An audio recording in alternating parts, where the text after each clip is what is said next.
Hello guys, welcome to mini vlog. మేము మా చెల్లి వాళ్ళ ఊరు వెళ్ళాము, అప్పుడు షూట్ చేశాను. ఈ వ్లాగ్ షూట్ చేసి కూడా చాలా డేస్ అయిపోతుంది, బట్ పోస్ట్ చేయడం కుదరలేదు. ఈ వ్లాగ్ ఏంటంటే, మేము ఒక ఫంక్షన్కి అటెండ్ అవ్వడానికి అని చెప్పి మా చెల్లి వాళ్ళ ఊరు వెళ్ళాము. ఫంక్షన్కి ఒక 1 డే బిఫోర్ వెళ్ళాము. సరే, చెల్లి వాళ్ళ దగ్గర కూడా ఉన్నట్టుంటుందని చెప్పి ఇంకా అక్కడైతే మా పిల్లలు ఆడుకుంటున్నారు. ఇంకా నెక్స్ట్ ఫంక్షన్ రోజు ఇంకా ఏం సారీ కట్టుకుందామని చెప్పి నేను మా చెల్లి డిస్కస్ చేసుకుంటున్నాం అనమాట.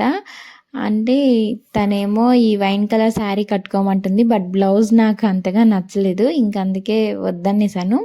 ఈవినింగ్ అలా బయటికి వెళ్ళామన్నమాట. అక్కడ షాపింగ్ చేద్దామనేసి, సరే బ్యాంగిల్స్ అవి తీసుకుందామని. కాకపోతే వెళ్ళాం కానీ మా బాబు మాత్రం అసలు ఏడుస్తూనే ఉన్నాడు. ఇంకా ఏం తీసుకోలేదు నేనైతే. ఆయన ఎత్తుకోవడం సరిపోయింది. ఇంకా చాట్ తీసుకొని వచ్చేసి